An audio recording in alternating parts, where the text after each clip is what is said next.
Location Automobile. Pour toutes vos locations de voitures et utilitaires en Guadeloupe, faites appel à RL Location Automobile. Avec RL Location Automobile, réservez en toute tranquillité, 7 jours sur 7, 24 heures sur 24. RL Location vous propose une large gamme de voitures et d'utilitaires au meilleur prix sur le site internet www.rl-location.com. RL Location, c'est aussi l'assistance et la livraison. Pour tout renseignement, contactez-nous au 05 90 106 687. RL Location Automobile, la location en toute simplicité.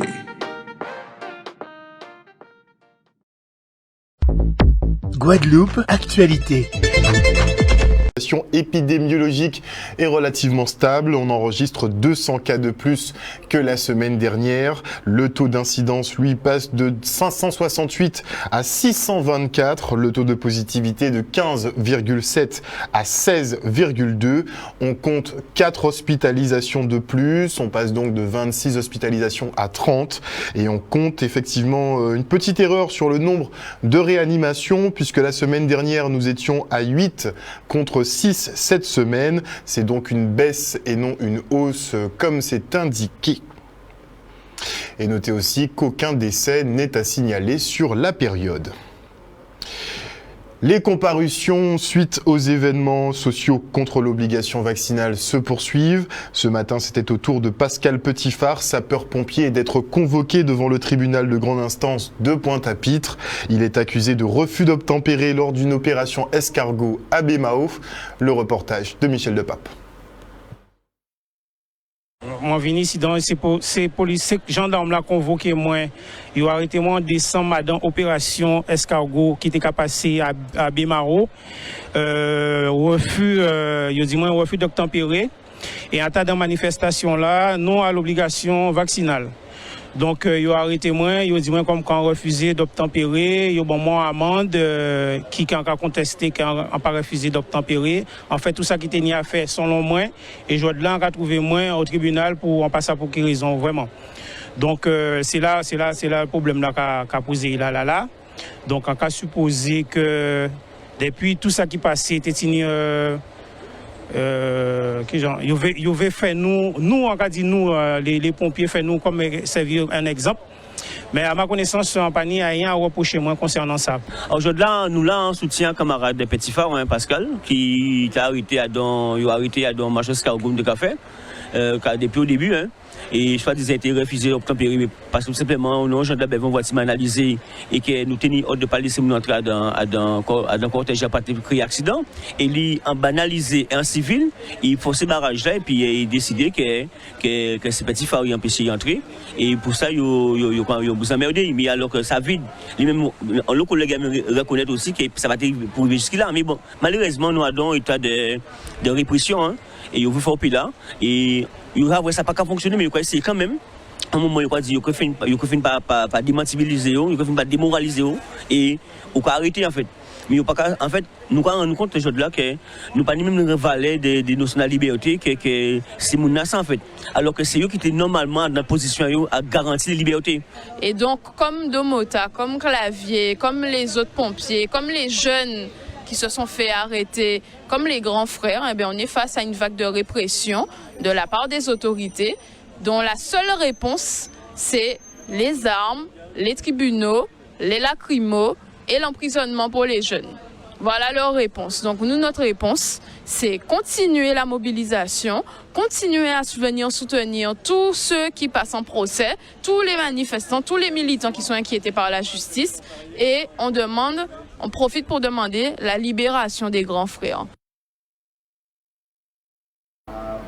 Une vague de répression aussi dénoncée en Martinique suite à l'interpellation hier de plusieurs militants RVN ayant participé au déboulonnage des statues de Victor Schellcher et Nambucq ou encore Joséphine de Beauharnais. Et une question se pose ces jours-ci, à savoir si les 40% de vie chère pour les fonctionnaires vont disparaître. Depuis effectivement une annonce médiatique, la polémique fait rage sur le passage de la prime à 25% pour les nouveaux entrants.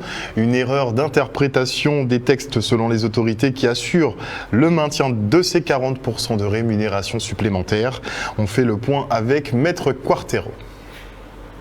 Simplement, il y a une mauvaise interprétation des nouvelles réglementations, à savoir que jusqu'à ce jour, les 40% étaient divisés en deux. Il y avait une loi qui prévoyait une plus-value de 25% pour la vie chère et un règlement qui est une autre forme de loi qui prévoyait, elle, une plus-value de 15%.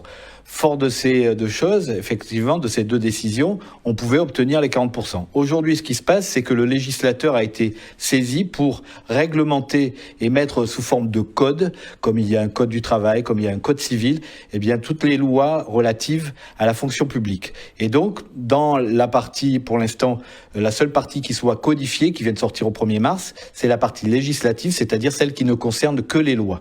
Or, comme je vous l'ai dit, aujourd'hui, les 40%, ça correspond à deux décisions, une loi et un règlement. Donc la loi, c'est les 25%, donc d'où le fait que dans le code, pour l'instant, on ne parle que de 25%. Mais c'est pas parce que le code général de la fonction publique n'est pas terminé qu'il s'applique en l'état. Toutes les règles existantes jusque-là se poursuivent, et notamment les règlements. Et le règlement concernant les 15%. Et comme on parle de transfert sur le code général à droit constant, c'est-à-dire que tout ce qui existait avant est maintenu en l'état. Donc très concrètement, effectivement, si on prend le code général de la fonction publique aujourd'hui, on n'a que la partie législative et on verra les 25%. Mais si on se réfère ensuite au règlement, on retrouvera les 15% complémentaires qui s'appliquent à tout le monde. Les nouveaux, les anciens. Voilà. Donc il n'y a pas en fait de sujet, il y a simplement une confusion du fait que le code général de la fonction publique qui vient de rentrer en vigueur le 1er mars ne fait état que de la partie législative et que de la loi sur les 25%. Une interview signée Olivier Félix. Et suite aux événements tragiques du week-end, le parquet de Pointe-à-Pitre revient sur des faits divers qui auraient pu tourner au drame. On en a quand même eu un avec cette personne effectivement qui est morte dans son véhicule noyé, mais c'est pas de ça dont il est question, puisqu'effectivement il y a eu plusieurs tentatives d'homicide, mais des tentatives seulement.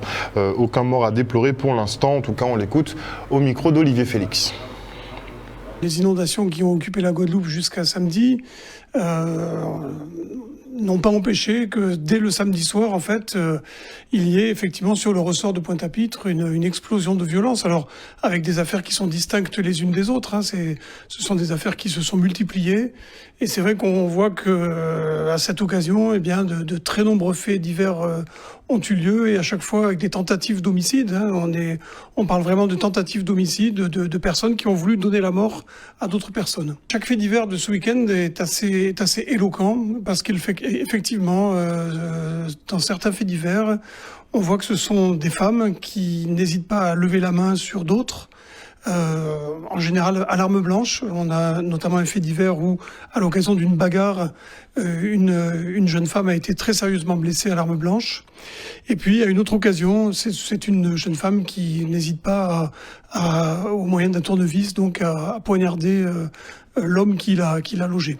Voilà, ça, ce sont les faits divers qui impliquent des jeunes femmes.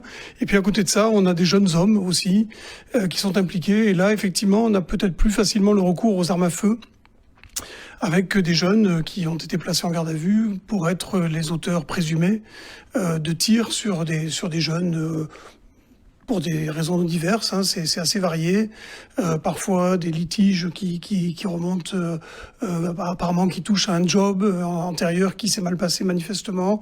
Parfois des choses comme ça, mais toujours finalement des prétextes assez bénins, des motifs assez bénins au regard de la gravité du passage à l'acte. On est depuis le début de l'année un score peu enviable de 15 homicides dans le département. Ça montre bien que, encore une fois, le mal est profond. Alors effectivement, je pense qu'il est important de travailler par le biais d'assises, une vraie réflexion collective, mais je crois que ça nécessite au-delà de ça une vraie prise de conscience de la population. Moi, je pense que quand dans un milieu, on voit qu'un jeune qu'on connaît bien, est armé, parce qu'en général, les proches le savent, la famille le sait, les petites amies le savent. Je pense qu'il y a un moment, il va falloir prendre conscience du fait qu'il se met lui-même en très grand danger. Il est un danger pour toute la société. Il se met lui-même en danger. Il s'expose à de très lourdes peines. Il est susceptible de plonger dans la douleur des familles entières. Je crois vraiment qu'il y a cette prise de conscience à avoir au sein de la population de notre département. Il faut aussi une prise de conscience sur la gestion en cas d'intempéries afin d'éviter des pertes humaines principalement et matérielles de façon secondaire. Et comme nombre d'habitations et commerces, l'association Blue Melody School a fait les frais justement de ces montées des eaux. On fait le point avec Peggy qui justement appelle aux dons pour essayer de faire surface. Voilà, c'est la vie, c'est la réalité, c'est la nature. Mais malheureusement, on a dans nos locaux subi les dommages directs de ce phénomène. Inondations, montée des eaux, donc dans nos locaux, Blue Melody School Radio, SICRI, Association Music City. En fait, toutes les associations sont réunies dans ce même pôle. Et donc, pas mal de pertes et de matériel surtout. Pied bois qu'à plier, mais pas à casser. Nous, c'est des bambous, quoi. Donc, forcément, on reprend peu à peu les activités. Tout ce qui est collectif, on peut poursuivre parce qu'heureusement, grâce au partenariat qu'on a avec la cité scolaire La Persévérance de Boissard, tout ce qui est activité en collectif, on est en mesure de travailler. Voilà, on est en ce moment même à Boissard. Par contre, ce qui est cours individuels, ce qui est les cours de piano, c'est dans nos locaux et ça, c'est un petit peu différent. Donc, on y va crescendo, mais on ne veut pas s'arrêter du tout parce qu'on a des choses à faire. Hein. Il faut continuer à chanter, à jouer et à pratiquer. C'est délicat parce qu'on sait que les gens ont beaucoup été sollicités ces derniers mois pour diverses causes qui sont toutes aussi importantes, hein, les soignants et les activités ici et là. Mais c'est vrai qu'on a été un peu poussé à le faire par nos élèves premièrement et puis par les sympathisants, les amis. Oui, on a ouvert aujourd'hui même une cagnotte qui va permettre de soutenir l'ensemble des associations. Alors, elle est au nom de Blue Melody School, hein, cette cagnotte, hein, mais les sous vont être ventilés sur Blue Melody School Radio, Music City Association et surtout SICRI, Loisirs et Formation. On travaille ensemble, ce sont les mêmes équipes, donc on va pouvoir répartir ces fonds récoltés sur l'ensemble du matériel. Et puis il faut savoir qu'il y a du physique aussi parce que les locaux ont pris un coup, donc on a des portes à changer, on a de la peinture à refaire, en attendant que les assurances jouent, c'est vrai qu'il faut prévoir à l'immédiateté. Et l'immédiateté, c'est remplacer le plus vite possible le matériel, les micros et puis le matériel de diffusion, quoi. Et force et courage, effectivement, à tous ceux qui rencontrent des difficultés en ce moment. Et après la ville de Petit Canal, c'est au tour de Gourbert de recevoir le docteur Godfrey Nzamudjo. Venu du Bénin, il est porteur de méthodes de culture respectueuses de la nature. Pour le fondateur de la ferme Songhai, nous avons un capital environnemental extraordinaire. Il rejoint le docteur Henri Joseph, n'est-ce pas? Et il dit aussi qu'il faut mettre à profit cet environnement que nous avons, cette nature généreuse, pour créer des biens et services qui répondront aux véritables besoins des Guadeloupéens. Le reste en images.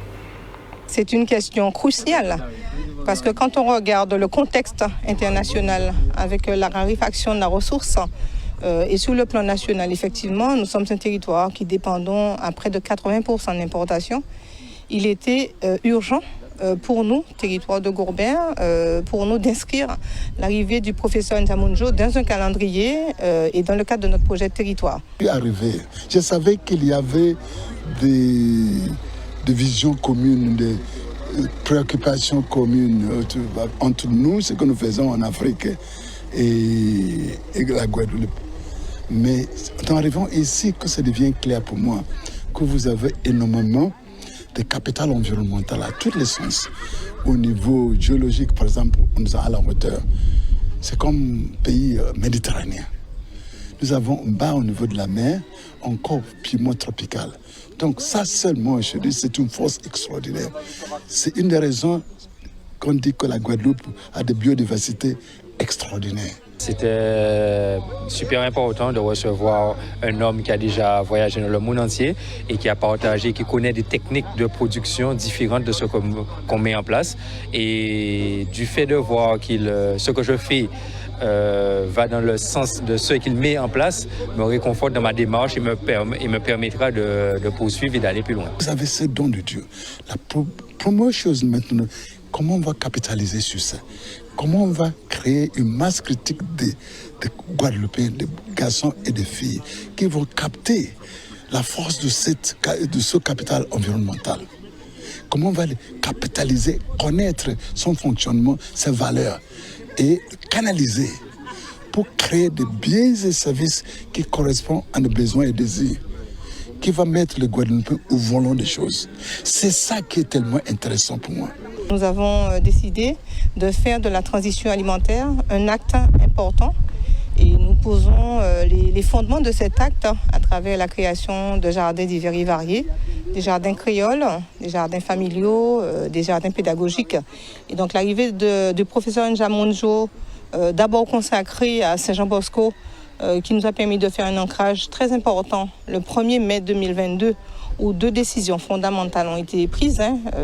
D'une part, faire de Saint-Jean-Bosco un laboratoire d'expérience et d'autre part, nouer un partenariat avec Porto Novo au Bénin pour permettre à nos enfants, nos élèves, nos jeunes d'apprendre de ce concept Songhai qui permet d'essaimer sur tout le continent africain la dynamique alimentaire. Il faut vraiment, comme je disais, danser avec la nature.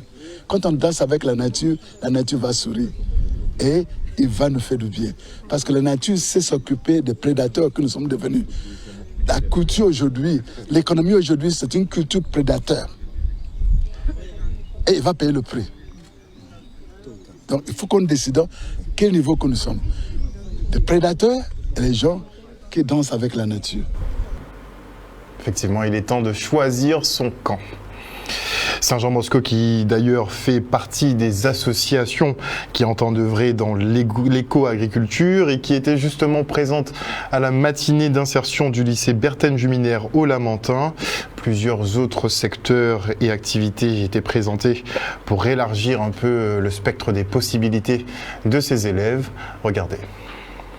On a mis en place cette manifestation de façon à ce que les jeunes soient véritablement au contact des associations, mais aussi on a les partenaires institutionnels comme Pôle emploi, Guadeloupe Formation, le Greta, etc.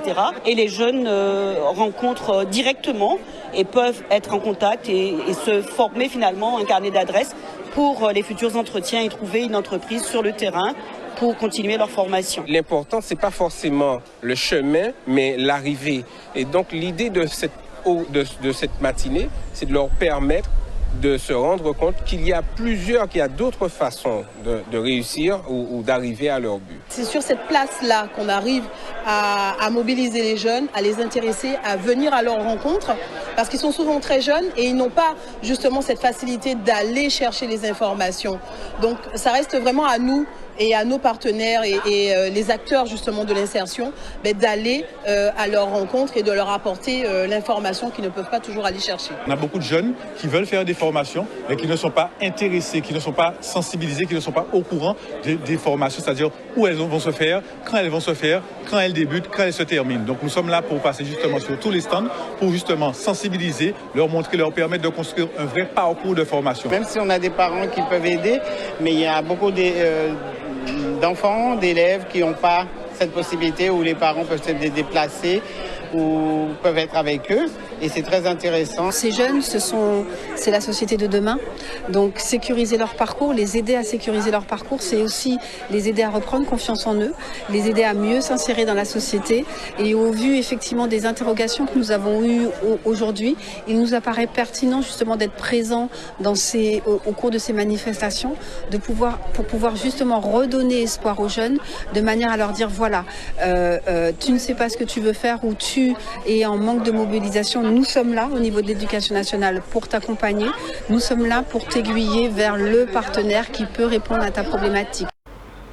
Un reportage signé Maxime Morel. Et on ouvre le volet sport avec la présentation du Grand Prix cycliste de l'USL qui se tiendra du 5 au 8 mai prochain. Une nouvelle course pour mettre en jambe les coureurs avant le Tour de la Guadeloupe. Le reportage.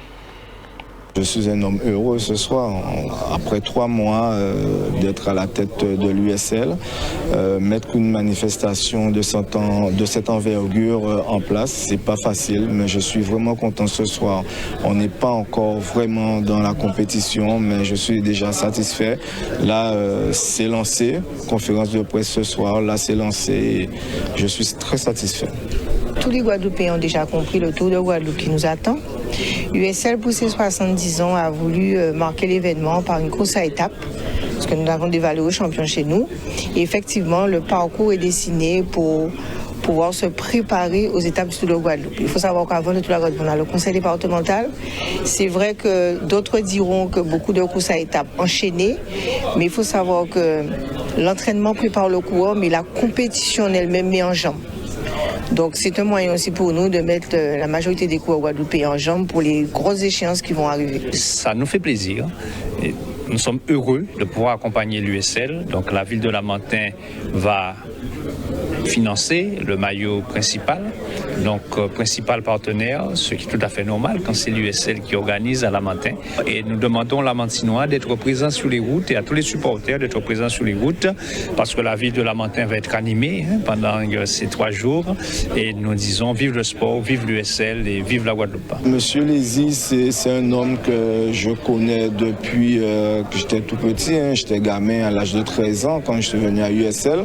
Il était déjà à l'USL et du coup j'ai fait toutes mes classes en fait de petites catégories jusqu'en arrivant au senior. Il était là avec nous. Ça ne me fait rien d'aider les coureurs. Et ensemble avec Bentolo aussi.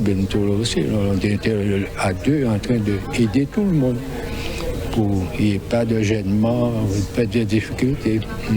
Nous allons commencer déjà par un prologue le jeudi soir qui va se passer au Vélodrome Amédée Détro. Vendredi, nous allons partir du Lamentin, donc une étape qui va commencer plate, dans le vent. Ensuite, le samedi, nous avons une course qui est relativement en circuit.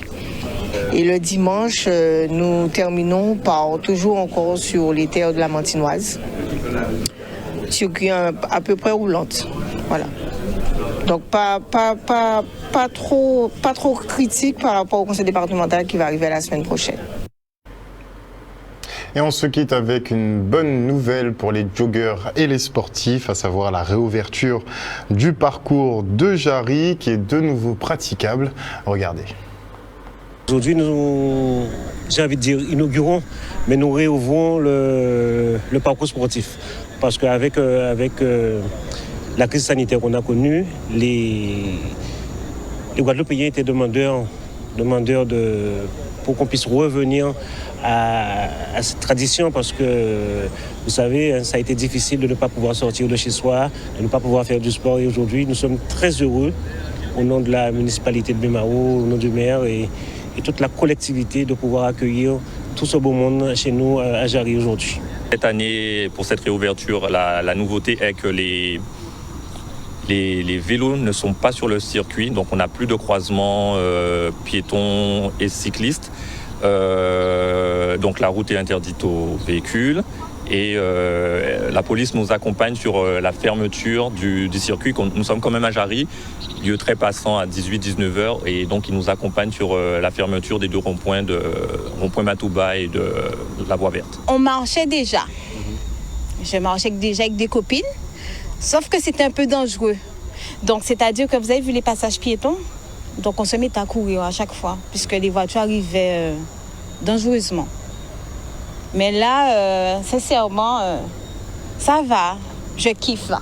Nous avons les services techniques qui sont là avec nous, qui ont assuré la sécurité avec la police et tout le monde.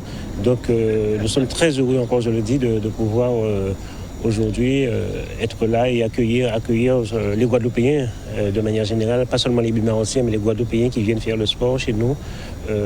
Ce sera ouvert comme d'habitude le mardi et le jeudi. On se sent plus en sécurité puisque, comme je vous ai dit, il n'y a pas de voiture. Il y a beaucoup de monde puisqu'il n'y avait pas énormément de monde auparavant. Donc ça va. La demande était forte, mais nous ne pouvions pas encore avant réouvrir le parcours. Et comme vous le dites, nous sommes aujourd'hui en présence de nombreux marcheurs, de nombreux sportifs. Des gens sont venus en famille, monsieur, madame, les enfants, tout le monde est là. Et nous sommes ravis de pouvoir satisfaire cette tranche de la population qui était demandeur de pouvoir recommencer leurs activités quotidiennes, on va dire. Un reportage de Vianney Valverde. Et voilà, chers téléspectateurs, nous sommes arrivés au terme de ce journal. Rappel un petit peu sur le point Covid du jour. niveau, puisque la situation épidémiologique est relativement stable quand même. On enregistre 200 cas de plus que la semaine dernière. Le taux d'incidence augmente légèrement, passe de 568 à 624. Le taux de positivité augmente, idem, de 15,7 à 16,2. On compte 4 hospitalisations de plus, on passe de 26 à 30, mais les réanimations, elles, diminuent. On passe de 8 réanimations à 6 pour cette semaine et on enregistre effectivement 0 décès sur la période. Pour ce qui est de la vaccination, ça reste toujours très stagnant, hein. Il n'y a pas d'évolution à ce niveau.